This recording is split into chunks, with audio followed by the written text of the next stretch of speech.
எது நடந்தாலும் நீ பயம் மட்டும் படாத.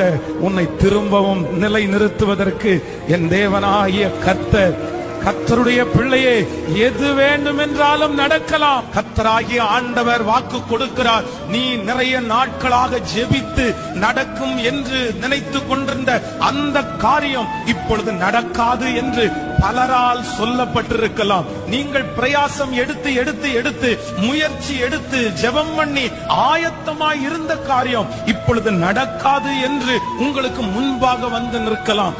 எத்தனை பேர் எதிர்த்து வந்தாலும், எத்தனை சூழ்நிலைகள் வந்தாலும் நீ பயம் மட்டும் படாதே. உன்னை திரும்பவும் நிலைநாட்ட கர்த்தர் வல்லவராய் இருக்கிறார்.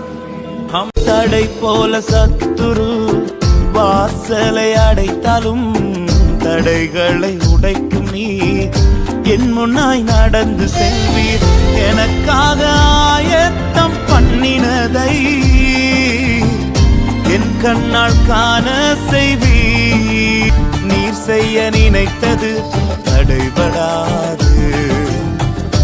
எனக்காக யாவையும் செய்யும்